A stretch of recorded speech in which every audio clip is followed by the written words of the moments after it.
ate fried pork knees and drank German beer. But in the middle of our playful conversation, I was suddenly paralyzed by an unspoken riddle I could not answer. Why was I responding to this man's questions? My books are not translated into Norwegian. If a journalist sent me a copy of his finished article, I could not read a word of it.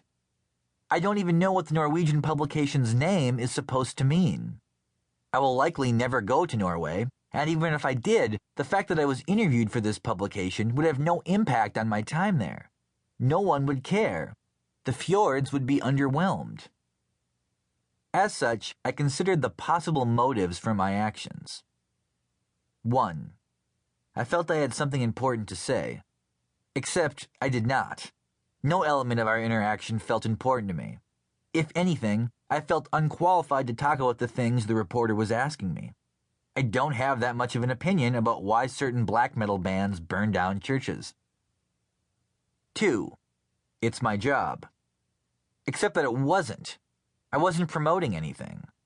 In fact, the interaction could have been detrimental to my career, were I to have inadvertently said something insulting about the King of Norway. Technically, there was more downside than upside. 3. I have an unconscious, unresolved craving for attention. Except that this feels inaccurate.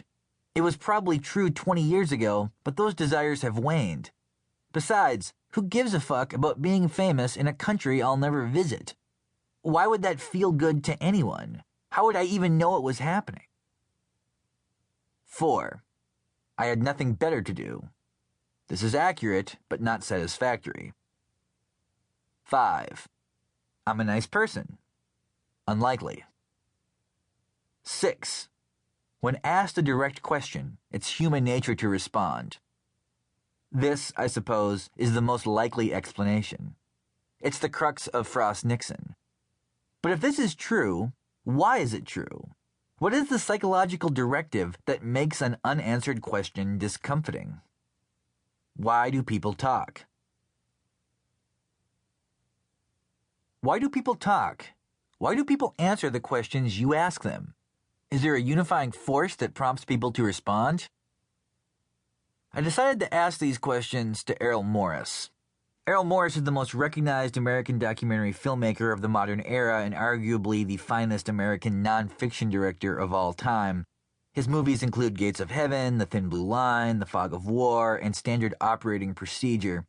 For 2 years, he had a TV series called First Person that was composed of intense one-on-one interviews with random unfamous weirdos. What makes Morris such a brilliant artist is the simplicity of his technique. He simply asks people questions, films their response, and then finds or creates stock footage that accentuates the import and context of what the subject is saying. Why do people talk, Errol? Why do people answer the questions you ask them? Is there a unifying force that prompts people to respond? Probably not, except possibly people feel this need to provide an account of themselves. And not just to other people, but to themselves as well. Just yesterday, I was being interviewed by a reporter from the New York Observer, and we were talking about whether or not people have privileged access to their own minds. Privileged access?